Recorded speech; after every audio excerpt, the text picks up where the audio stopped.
Hello and welcome. My name is Eustace and I'm the developer of the RPG engine. In this video, I will show you how to set up a new campaign, build a map, and then invite your friends to play those maps together. As a game master, the first thing you need to do is to create a new campaign. To do this, select Game Master, press the plus icon, and name your new campaign. The name of the campaign can be changed later through the Campaign Options menu. Once a new campaign has been set up, you will find yourself on a pre-made default map. Let's use this opportunity to go through the basic controls. You can use either middle mouse click, WASD, or the arrow keys to pan around the map. The right mouse button, or Q and E, can be used to rotate the map, and the scroll wheel, or plus and minus, can be used to zoom in and out of the map. Finally, page up and page down can be used to control the vertical motion. If you ever get lost or stuck, the F key can be used to focus on either the world, or, if an object is selected, focus on that object. The Tab key shows or hides the UI. Take a moment to familiarize yourself with the controls and note they are the same for the Game Master and the player. Across the top of the screen, you will find the control bar. Each button represents and controls different aspects of the game. More information on each can be found by hovering over the icon with your mouse. We'll be covering all of these throughout the course of this video, but for now, let's create our very own map. To do this, open up the map controller through the control bar by pressing this icon and selecting New Map. Enter a suitable name and define the terrain's maximum size. The X and the Z represent the width and the depth, while the Y represents the maximum height of the map. These units are all in meters. Please note that although the name of the map can be changed later on, the size cannot, and the larger the terrain size, the longer the loading time. Once you are happy with the settings, press the plus icon to generate and load a new blank map. Close the map controller and we're ready to begin. The main two components used in the map creation process are the prop master and the terrain editor. Both are located on the control bar. Let's start off with the terrain editor. In this mode, you can freely sculpt the terrain. You can add mass with left click and remove mass with Alt and left click. The sliders on the terrain window will affect the scale and strength of your brush. Should you want to color the world, simply enable the paint mode, either in combination with sculpting or individually. The paint color can be altered by selecting this color field. Now let's switch over to the prop master. Here you will find just over 1,100 different assets grouped into tabs. To place an item in the world, select it by clicking on its image and click on the world to place the object down. To further manipulate placed in-game items, either drag the object to a new location or click the object to open the locator. While the locator is enabled, it has three modes: Move, Scale, and Rotate, which can be accessed through the keys 2, 3, and 4. These can be used for more accurate control when manipulating objects. The size of the locator can be altered using the open and close square brackets. To disable the locator, simply drag the object or click off the object. To delete a prop, simply drag it off the edge of the map, select it and press the delete key on your keyboard, or alternatively, drag it into the bin. Lastly, to save your created maps, either use the keyboard shortcut Ctrl+S or the corresponding icon on the map controller. Again, there are some utility inputs to help speed up the map creation process. You can copy an item by pressing Ctrl and C. You can paste that item by pressing Ctrl and V. The F key can be used to focus on the currently selected item or the map if no item is selected. Some functions, such as move and delete, can be undone using the Ctrl-Z to undo and Ctrl-Y to redo. Advanced placement options can be found in the Prop Master Settings window. Snap to Floor will snap the held prop to the terrain, ignoring other obstacles. Multi-Place keeps a copy of the item you place in your hand. And Perpendicular aligns the rotation of the prop to match the targeted surface. Uniform Scale can be used to define an exact scale for an object. The Uniform Random Scale, and Random Rotation can all be used in combination with Multi-Place to speed up the creation of dense environments.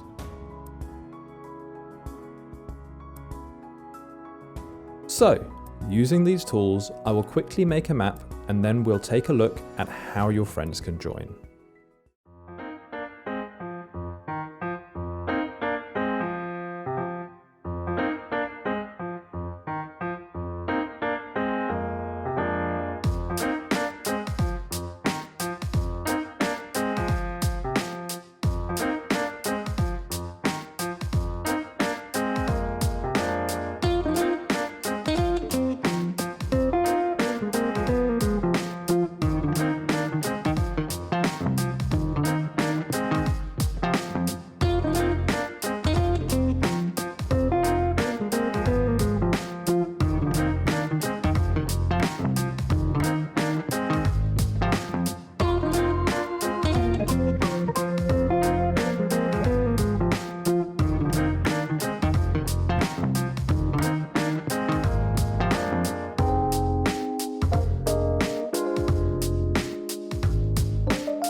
And there we are.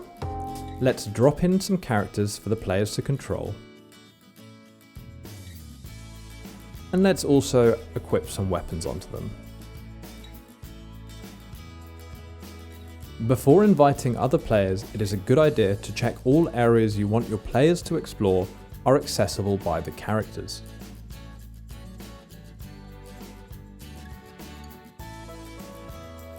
Give it a final save, and you're ready for your friends to join. For players to join your campaign, you must ensure that you have forwarded the appropriate port for both UDP and TCP connections on your router.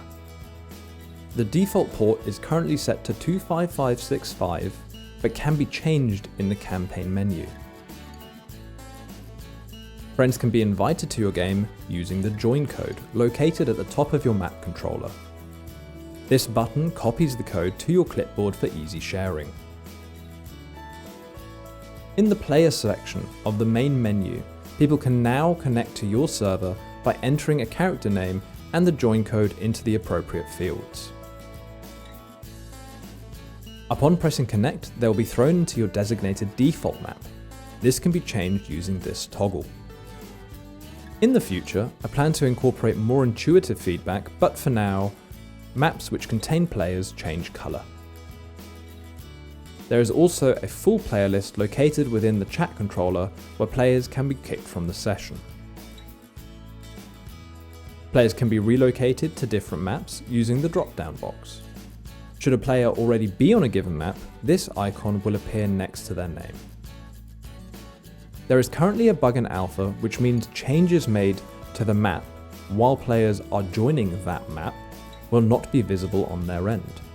I would recommend communicating with your players to ensure every member has joined and loaded the map before making any additional edits. At this stage, we have a map and our players have joined. To allow them to interact with the world and each other, characters can be assigned to individual or multiple players using the entity controller. Select an entity you wish to assign and toggle control for the desired player. The final thing we need to look at to bring everything to life is the play state. This state is the primary state your players will be in. When in this mode, entities a person has control over can be moved and animated to show interactions in combat.